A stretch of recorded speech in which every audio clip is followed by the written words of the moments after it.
What do you think is the most important factor in the formation of friendship groups? Communication, race or colour, popularity, or a common interest? I'd say probably a common interest, because without a common interest there can't really be communication. But then again, often people band together in racial groups because they often share a common culture, which also gives them means of communication. Also, the question about popularity is very interesting because many people are popular within their own friendship groups. However, there are the popular people within each of the year. These people often have common interests within their group as well. However, they are sometimes a mixture of race and colour, and also it's very interesting to note the communication because they all talk to each other. But yes, I agree that common interest is very important in the formation of friendship groups.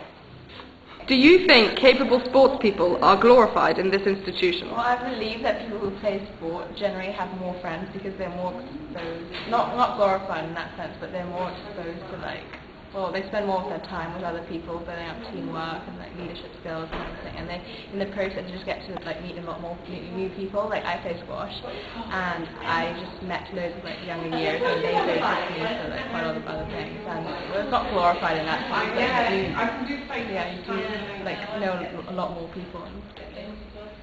It's not really glorified though.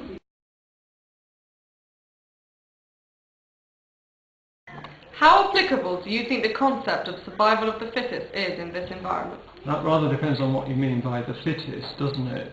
Even if people aren't particularly fit for purpose in terms of an educational point of view, I'm sure there are lots and lots of safety nets to stop them sort of falling through. Whether it's really the fittest that survive, I'm not so sure. Perhaps it's just the loudest that survive. Possibly not even the most able, those who just seem to be more able than others. How is individuality looked upon? Favourably, negatively, or with ambivalence? And why?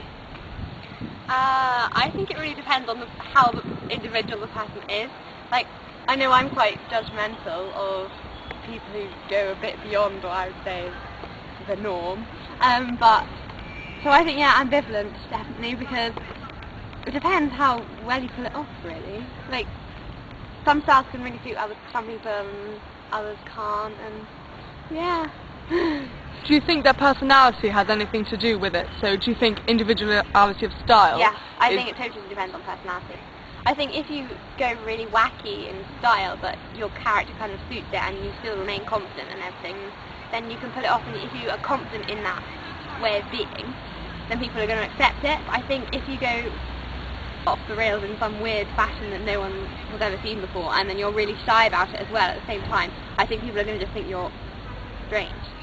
So I think, individuality is based really upon your own personality. How is individuality looked upon? Favourably, negatively, or with ambivalence, and why? This is what I think. I think that individuality in our year is something that people think that they have. They all think that they're individual. But I don't think anyone really is individual. I think everybody goes down to school and they act a certain way that they think they need to act. And they think that it's going to make them popular or it's going to make them liked more, but it doesn't really matter. I think everyone's scared to be themselves, which is a shame. I think people go down to school and they put on this mask and they're somebody else, and I think they're too scared. I don't think they necessarily do it because they don't want to be who they are. I think they're too scared to be who they are, and I think it's a real shame. But I think that at the same time they all think they're individuals, but they're not. Why do you think they're scared of being who they are? I think they're scared of being who they are because they're scared that if they're themselves, if they're the person that they really are, then somebody's going to be mean to them, or they're going to be looked upon differently, they're going to be treated like outcasts. I mean, there are a couple of people in our year that have tried to, break away from, and be a bit different, and people do look at them and think that they're a bit weird. How different a person do you think you would have been if you had either attended another public school or had attended a state school? I think a state school would have been different in the way that I think would have been a bit more independent. I also don't think I'd have worked as hard. I don't think like the environment would have made me work as hard as I do here. Yeah, and I think definitely being at home is very different. You've got a lot more freedom and you haven't got the same environment to work in as you do here. But another public school, I think, another academic one would have been pretty much the same. Similar, it depends. Some schools are more flexible than others. Yeah. Would you say CLC was a flexible institution? I think it is actually, to a certain extent. Yeah, like it lets you pursue your own interests, like music, and it gives you lots of opportunities to do different things with it. Yeah. It doesn't push you towards university if you don't, if that's not what you want to do. How dominant do you think the CLC mould is?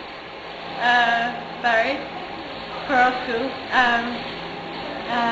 Everyone kind of looks the same in the way they dress. And we have quite a common stereotype. Quite a common stereotype. Yeah. How dominant do you think the CLC mold is? Well, I think...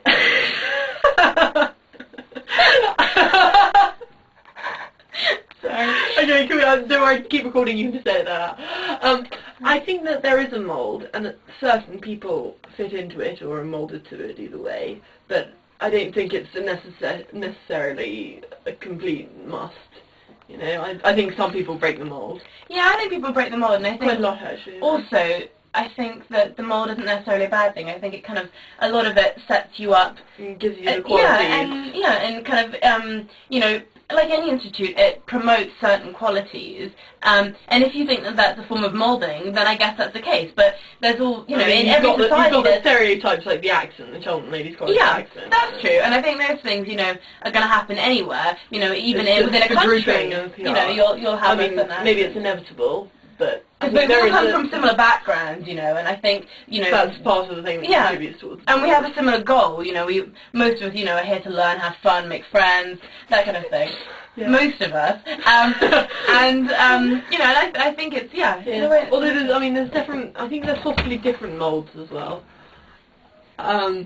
Sort of, you've got, I think, almost the groups, you can sort of see a different mould that maybe CLC has developed. Yeah. So you've got little subsets and sub-moulds and things. But I think also, strangely, this is probably different quite types ironic. of bacteria. I think, fungi. I think CLC kind of almost set, you know, mould people to break the mould later on. So yes, you might feel like we're very It's more now. setting you up with the characteristics that you need to but I think, be different. I think that you need to come together before you go apart. I don't think it's as dominant as, you know, I don't think it'll stay with us our whole life.